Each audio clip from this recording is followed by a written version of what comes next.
అందరికీ నమస్కారం. నా చిన్నప్పుడు ఒకరోజు బస్సులో వెళ్తున్నా. వెనకలో పిల్లాడు, ఆ పిల్లాడి పక్కన పెద్ద మనిషి. ఆ పెద్ద మనిషి మేము క్రికెట్ ఆడేటప్పుడు నాకు తెలుసు.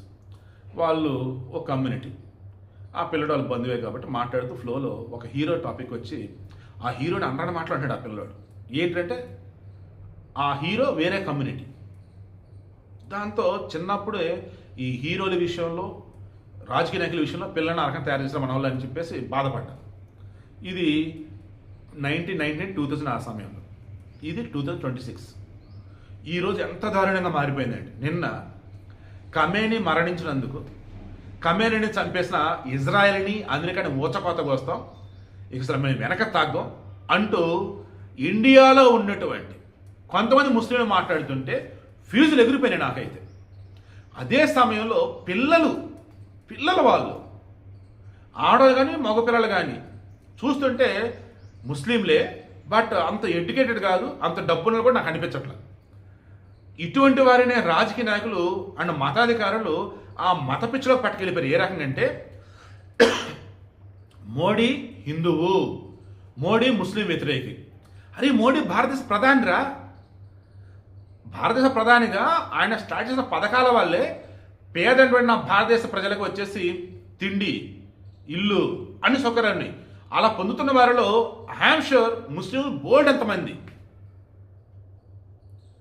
ఈ దేశ ప్రధానిగా ఉన్నటువంటి మోదీ వల్ల లబ్ధి పొందుతూ, లాభపడుతూ, సంతోషంగా ఈ దేశంలో ఉంటూ ఈరోజు ఖమేనీకి సపోర్ట్ ఇస్తూ ఉంటే వారిని ఒక ఆమె అడిగింది, ఖమేనీ చనిపోతే వీళ్ళంత బాధపడుతున్నారే, మరి మోడీకి ఏమైనా అయితే అంటే, మోడీకి ఎవరైతే మాకే సంబంధం, మోడీని ఒకరు ఎవరైనా చేస్తే అవును అయితే అవును మాకే సంబంధం. ఇది ఆ పిల్లలకున్న నాలెడ్జ్. వీడియో ఇంట్రెస్ట్ మీకు అర్థమైందా? దండం పెడుతున్నా, ముందు భారతీయులుగా బతకండి, ఆ తర్వాత మతం. భారతీయులుగా బతకండి. మీరు ఏ మతస్థులైనా సరే ముందు భారతీయులుగా బతకండి. మత పిచ్చి అన్నది దయచేసి పిల్లల మీద రుద్దకండి. దయ్యా క్రైస్తవులైనా, ముస్లింలైనా, హిందువులైనా ఎవరైనా కానీ మీ పిల్లలకి మీరు ఇచ్చే నిజమైన ఆస్తి చక్కగా చదివించండి. సొసైటీ గొప్పగా ఎదిగేలా చేయండి.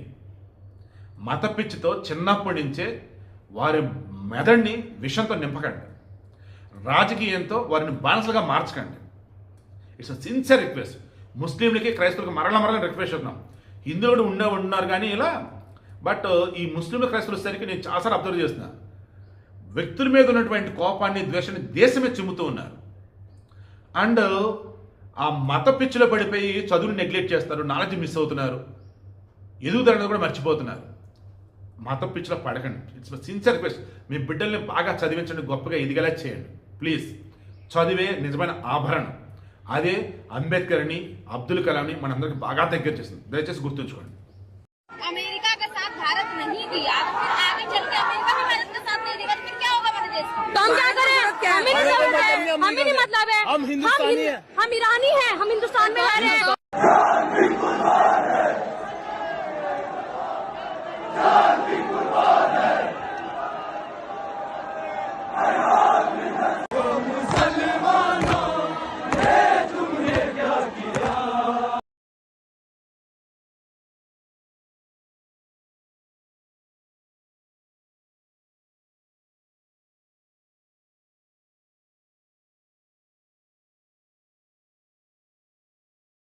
इजराइल के साथ क्या करना चाहिए? मैम इजराइल के साथ तेज नेज करना चाहिए, इजराइल को मारना चाहिए। उन्होंने हमारे खामनेई साहब को मारा है। वहाँ पे भी आप जैसे मासूम बच्चे मारे जाएंगे फिर क्या होगा? अगर मैम हम बड़े होते ना, हम अभी इजराइल में जाके उससे सीने में चक्कू मार देते, चाहे कुछ भी हो जाता। 20 साल की जेल काटनी पड़ती ना, जेल काट लेते, पर इजराइल को मारते। ठीक है। और अपने देश में ऐसी कोई घटना घट जाए, इस पे क्या कहना चाहेंगे? मैम अगर अपने देश में घटना तो घटी हुई है। एक ये मोदी, वो भी वहाँ जा जाके इजराइल के साथ दे रहा था पिछली बार भी, और अब भी इजराइल के साथ आया था तो बम देखा आया। कल परसों मोदी खामनाई साहब के पास गया, उनकी हर जगह देख के आया, कहाँ वे बैठे, कहाँ रोज़ इफ्तार करे, कहाँ वे नमाज पढ़े, कहाँ वे अपने घर पे सोवे। और उसने देख के सारी इजराइल को बतला, इजराइल ने वहीं हमला करा ज्यादा। ये किसी कोरोना आया खमेनी की मृत्यु के बाद? मैम सुबह बहुत रोया। बहुत रोए थे।